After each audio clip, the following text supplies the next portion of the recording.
Hi there, welcome to the Christian Media Marketing Show. My name is John, and I am the owner of Kavanaugh Media, which is a social media marketing agency. We work just with Christian organizations, Christian mission teams, and churches. We're getting close to 80 different countries, over 18 different mission orgs that we've been able to partner with, and I am thankful for each one of them. I'm thankful for you today to watch this show.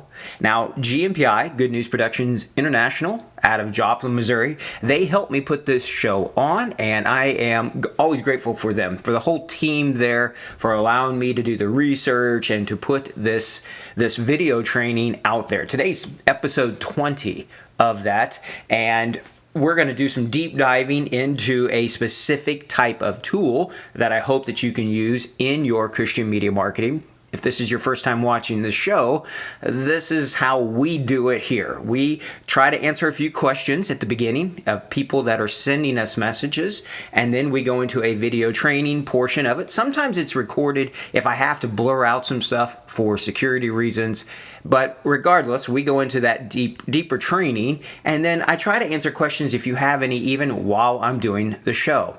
Now, if you're watching this or you can't make the show each Tuesday at 10 a.m., then you can watch it recorded on our website as well. They're on KavanaughMedia.com. All right, and so thank you for joining me today. If you have a comment, go ahead and type that in. Hopefully, I never know for sure if the software is going to work right on that, if the comments are going to come in. So feel free to comment, to like, to put some sort of an emoticon in there. All right, a little thumbs up, whatever, if you're watching on it. Appreciate that. Share this if the training is there. We do this. This is part of why we exist, is to try to help. And I'm just going to start with a little bit of that background, and then we're going to answer some questions today. We started this whole thing of using media marketing because we believe it's a powerful tool for right now. But I also believe that things are changing very, very fast. And so we put this show on, we put out the podcast every week. And when I say we, I mean we, because there's a team of us here at Kavanaugh Media. I sometimes am a face, but there are other people that are working very hard who are helping us try to do whatever we can to make Jesus famous, especially in the places where he is not yet known. And so when it's been a few years ago, next week, I think it's next week, I've got some blood work I'm going to do, just routine things, because a few years ago, I got my cancer diagnosis. And for me, starting this company was the number one way to get back in the game, to use every day we have and use every tool we have to be able to make the biggest impact possible for Jesus. So I'm thankful for each day of life.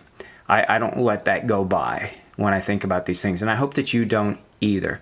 Now, I feel the pressure of this. I hope that the training today is going to help you. I feel the pressure at times to try to provide the answers, and to be honest with you, it's a little overwhelming at times because there's a lot of those challenges that are out there. And the question that I want to address today is one of those big ones, because I'm getting just hit with this issue popping up over and over and over. And so this is what's happening when people are getting started using Facebook and somewhat Google as well. All right. So what's happening is many people are want to get into this, and this is not as simple of, hey, just start a Facebook page and run an ad. Maybe that was true a few years ago. It's not true now. Okay, that's actually just not good advice. There's several things that need to take place, and there's a lot that needs to be done right if you want to see long-term success. And part of this is the cost to it. Part of it is the cost of learning. That's why we do this show. That's why we do the podcast, because it's always changing. So please hear me. I'm going to try to give you the best advice I have for today, all right? But it's sometimes changing that's out there. Here's the number one question that I'm being asked really just this week and in the last few weeks, and that is simply, what is Facebook looking at when they review an ad? Because we have accounts of people who are going on their own, setting up their own Facebook business accounts, setting up the pages, trying to do all of that. And then they come back and they're like, hey, we've been shut down or we've been disabled or whatever. There's verification of individuals, which is something I think is not going to go away. In fact, I would predict, I'm not being a prophet, but I would predict within the next year, 2 years or so, that to use a lot of these tools, you're going to have to verify your identity. And people will be like, forget that. I'm not giving them this or that. Okay. I'm not trying to convince people to use Facebook or Instagram or Google or whatever. I don't get a kickback from them. I don't even care. Okay. I just want to use whatever tool we can to make Jesus famous. And when you've got close to 2 billion people out there using it, then that seems like a pretty smart place to be. All right. And so what is Facebook looking at? Well, they're looking at who are the people using it. So that is the verification process, which some teams and churches and people are running into. You've got to verify your identity. Many times you have to verify the people that are on it. So if you start using a VPN, that's going to pop something up. If you've got people in other countries where it doesn't say that's where you should be operating from, like you say, we're a US thing, and then all of a sudden you pop up in Bongo or wherever, right? That's going to bring up some red flags. So that's part of that. But there's also the issue that comes into then an ad. When you run an ad, you're going to see when you hit the publish button, it's going to say in review. So what is Facebook looking at when they review an ad? Well, let me give you some pictures here.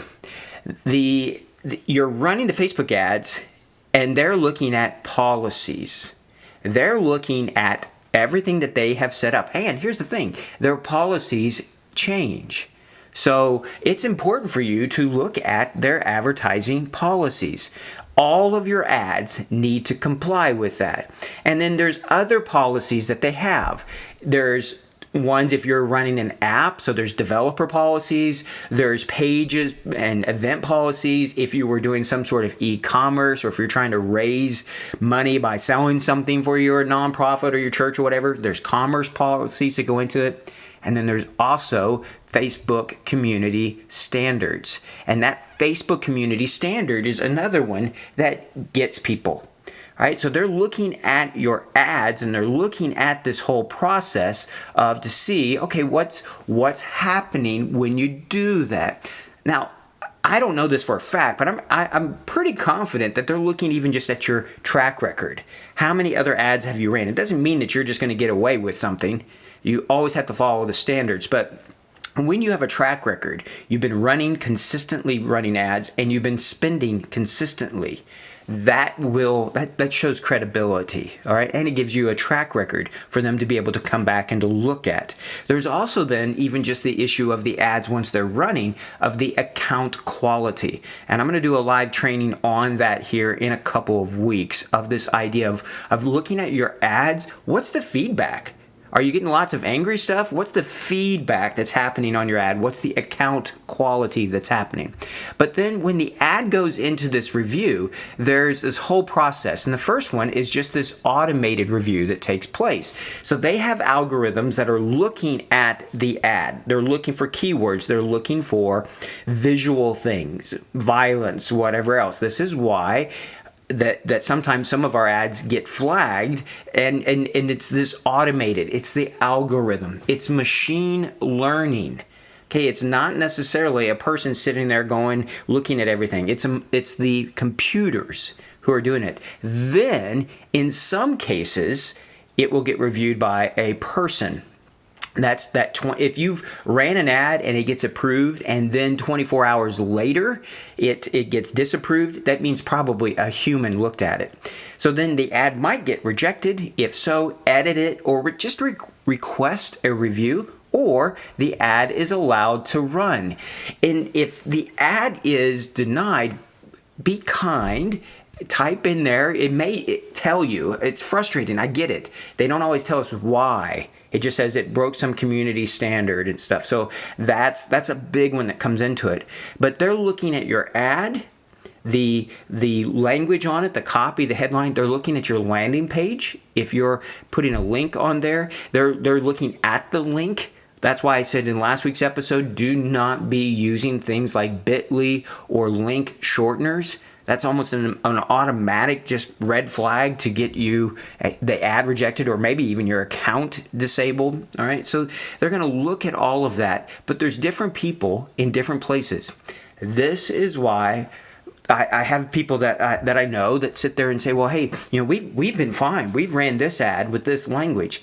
Well, it just may mean that somebody hasn't looked at it yet, or maybe they're not reviewing it. Maybe there's not a human reviewer in the language you're running it in. But being positive, running the right types of ads. You can't run an ad saying, "Hey, are you depressed and feel like like ending it all?" Like, there's no way. That's not going to get approved. That is why I like Holy Spirit fruit marketing.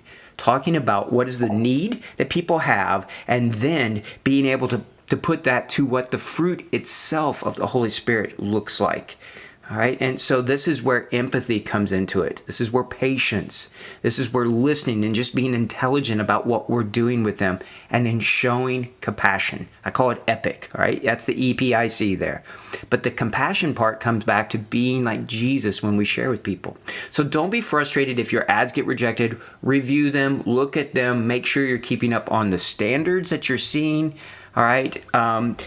Thank you, Sandra, there for your kind words. Appreciate it.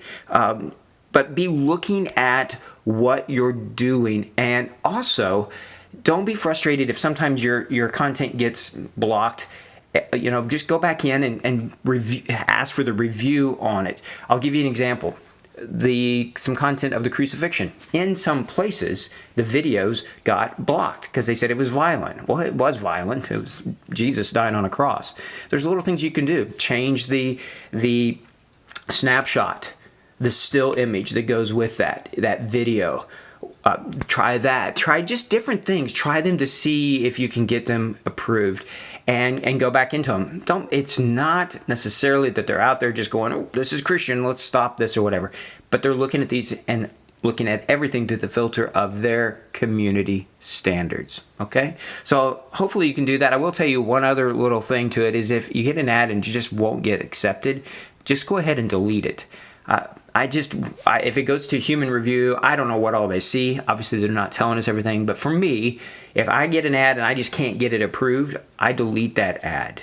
All right. So I just don't even want it on my record. I don't want it visible in the ads manager even later on. Okay. So hopefully that gives you some idea of what they're looking at. Make sure things are consistent, both on the landing page, on your ad, all of this. Okay. And we'll look more in detail on this in a couple of weeks. All right. We're going to dive into the live training now.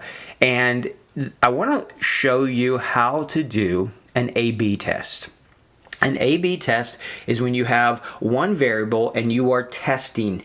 Say it's the video, or it's the headline, or it's the audience. The reason why an A/B test is so good is because when you run it, like with Facebook, you're able to really look at what effect does that one variable have. And the beautiful thing of it is that then Facebook will show that one variable to 50% and to the other 50%, and there's no audience overlap.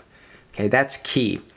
You can run two ads at the same time, but you might have the same person seeing both ads if you're doing it yourself. But when you run an A/B test, it makes sure there's no audience overlap. Now, I will tell you, even as we're getting started here, there are ways where you can test multiple things. Please don't do that. All right, I went through grad school at the University of Missouri. One of the hardest courses I had to take was statistics, because that's why I went into ministry, was because math's hard for me. And I had to learn, and as I did research and wrote papers and worked on all my grad degree there, to do all sorts of statistical analysis, things like chi-square and ANOVAs and things like that, all right? Even if you don't know how to do that, who wants to do that, okay? I have done A/B tests. I have done multivariant tests. I did one time where I had 50 different variables, and it was ridiculous. Please don't do that. Test one thing. Just test one thing when you do an A/B test. Just be testing. Don't go crazy on these things. Test something. Maybe it's you want to test the picture or 2 different videos or 2 different websites. I don't know what you want to test, but just test one thing when you get into it. All right. So let's dive into the training and let me show you how to do it. Now, there's a few different ways that you can do an A/B test. And the first one I want to show you is just through the experiment tab itself. And so when you are in business.facebook.com, you're in your Facebook business account, there's what's called your hamburger menu. All right, these 3 bars right up here. When you click on that, that's going to show you all the things that are available on your page that you can be looking at. All right, so there's a ton of stuff. And if you look down here, here's experiments. All right, so you go to your account and then you click on experiments and it's going to open up this page. Now, there's some things here where they've said this isn't working. And I don't know why it's still on the screen, but they haven't taken it off. I think it's so that they can blame Apple here for it. But there's 4 things. If you click down here at this more, you're going to notice there's one more. I don't know why they hide that either. All right, but let's look at these 3 that are possible. Let's start down here. Campaign budget optimization test allows you to test between using, say, campaign budget optimization or not. That basically sits there and says you've got multiple ads or multiple ad sets running. We're going to put more money towards the ones that seem to be doing better. I don't ever use this. I don't like it. I don't think it's to a point where it understands what I'm trying to do. Yes, a cold audience might not get as many clicks as a warmer audience, but that doesn't mean that I want to stop advertising to them. I just feel like that it moves the budget too fast to optimization period. Brand survey. All right, this is Brand Lift. I never use these either because this is just an estimate. I love data because data, if you use it correctly, you can misuse data. All right, but if you use it correctly, it can be a really good mirror to look at stuff. It can be a really good microscope to dive into something. Data can be really powerful. Well, when it's just an estimate, when it's their guess, that doesn't help me at all. So I don't use this Brand Lift, those kind of things. So I wouldn't use this one. I wouldn't use this one. We can't use this one. So all that's left is this, the A/B test itself. Now, notice this right here, recommended for you. Don't forget that Facebook markets the marketers. So does Google.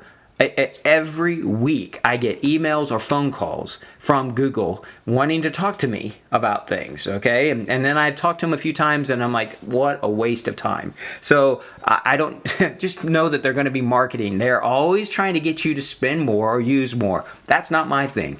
We do this. This was one of the core things when GMPI and us here at Kavanaugh talked about this show was we're thinking about the groups, the churches, the mission teams who don't have a lot of money. Okay, and so how do we help those smaller groups? And so I want to maximize your money. So don't be surprised when you see these things here, okay? So then what we could do is I could click Get Started. And then now it's going to give me the test setup. I can create a duplicate version to compare against an ad or campaign that's already running.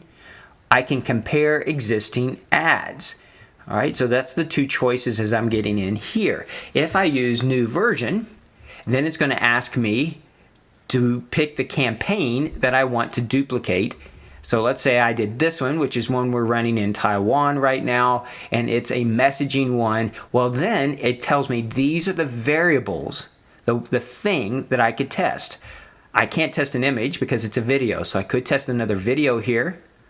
I could test the age and gender. I could run an ad for younger people versus older, male versus female. I could test different audiences, saved audiences that I've created.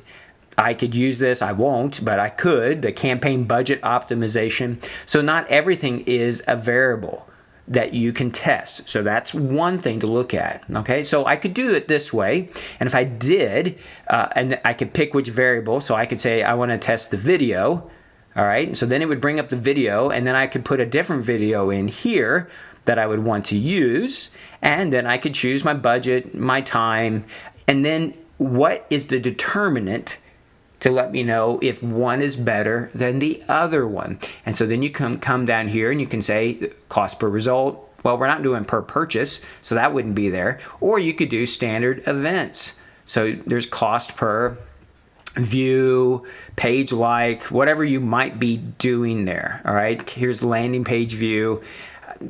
So it just depends on what your objective was when you set the ad up. So here's a few other ones then that you could also look at.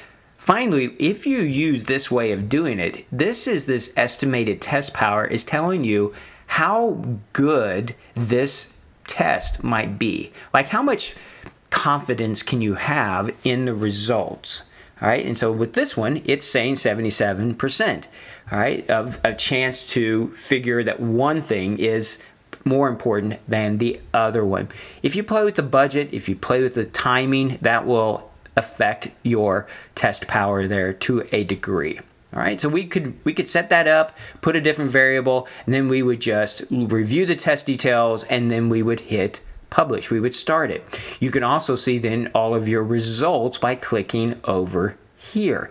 All right, so that's one way to get into tests.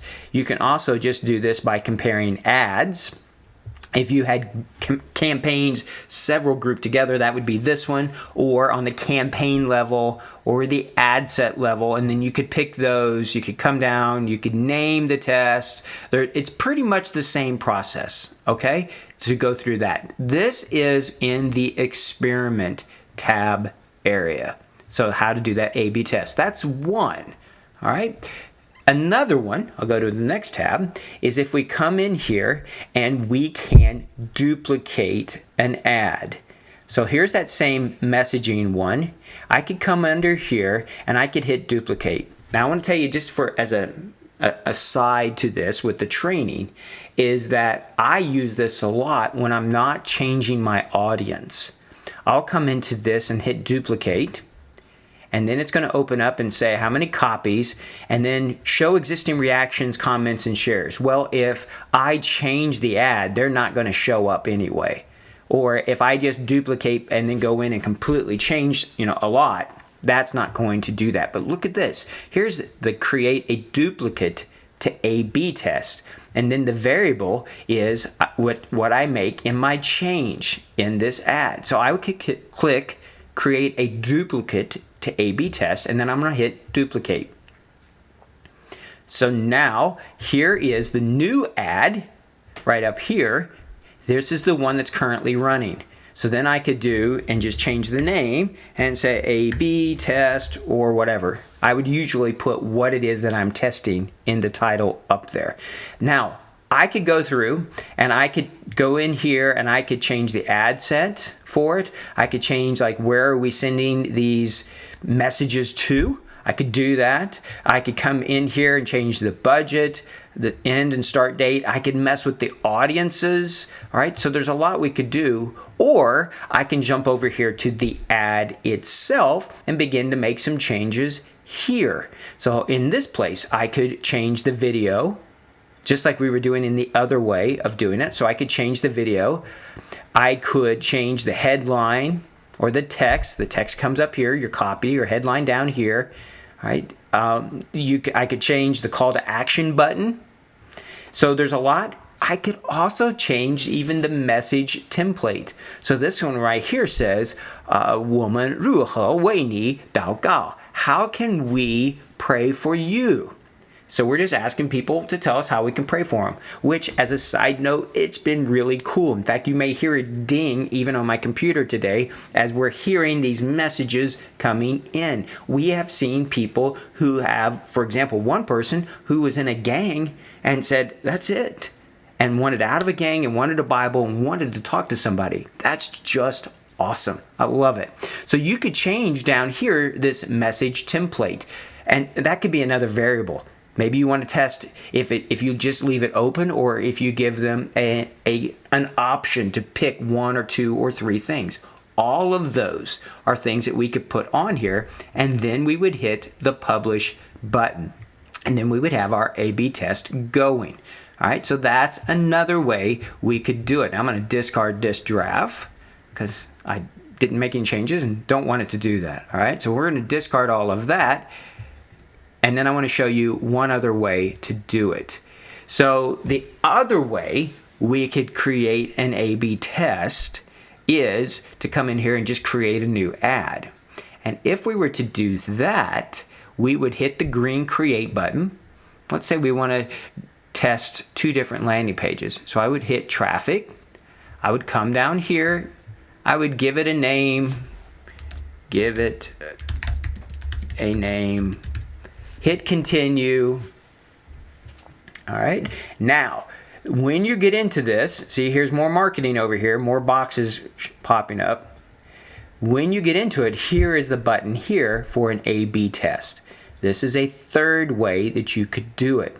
In the old days, you would create both ads at the same time. Now, you create one ad, you hit publish, and then you go in and create other versions, comparing it to this original ad. So if we were going to do that, I could click Get Started right here. And then here's that campaign budget optimization. I'm leaving that off. And then we would go into next. Here's where we start making just the regular ad. Everything is the same here. So all the things we're doing, the budget, what audience, where do we want to run it, any kind of interest targeting, any language, all of those things. Okay, so this one's set up to go to everyone in the United States right now. But let's go over here then. We would create the ad. We would go through just like any other kind of ad. Okay, this is the same process of creating it. Then we would hit the publish button. Once we have created the ad and hit the publish button, then it's going to come up and give us the option to do the next ad for our A/B test. All right, so whether you do it as, and I'm going to discard this one too. All right, so whether you do it as an experiment, which is a fine way to do it, whether you do it as coming into a campaign and hitting duplicate and then running the A/B test, or you come in and you hit the green create button and then choose A/B. And either one of those ways, that is going to be an option for you to be able to do a test of something. Maybe it's the headline you want to test. Maybe it's the video. Maybe it's the audience. Maybe it's the placement. Maybe you want to test desktop versus mobile. There's a lot of options that are there. So as I tell people all the time, play with things. Test yourself. See what's working, and then keep doing more of those things. If it doesn't work, then put it on a shelf, come back to it, and check it later. All right, I hope that has been a benefit for you today. As always, if you have questions, please reach out to us. I'll do my best to get back to you. I'm feeling a little overwhelmed at times with the messages and the dings because it seems like people work at really weird hours, and I'm going to have to do better at just turning off my ringer and possibly just turning my phone off. So I'll do my best to get back to you in a reasonable amount of time. Okay, so you can always go to our website, send us a message through there. I would love for you to be listening to our Christian Media Marketing podcast. You can get that on Apple, through Apple Podcasts, Spotify, any of the ones that you use. If you type in Christian Media Marketing, you're going to see our podcast on there. If you listen to it, if you subscribe to it, and I hope you do, I would love to get your 5 stars because it really, it does matter. Same thing with this video show. If it's not a benefit, if it's not helping, if it's not something that you want to keep seeing, then we don't want to keep doing it. So hopefully you'll subscribe to this, that you'll watch it, you'll participate, and I hope that you'll share with others about it as well. The more we can share what's working around the world, the better we can help everyone, who either those getting started or those who've been doing it for quite a while, because we all are learning. We all are trying to figure things out. I just have my little swim lane, my area that I spend a lot of time in, and I trying to continue to learn there myself. So whatever we can learn, we want to help you. Please let us know how to do that. As always, thanks for listening to the podcast, watching this show, and for everything you're doing to help make Jesus famous. We appreciate you, and we appreciate all you're doing in Jesus' name. Until next time, take care.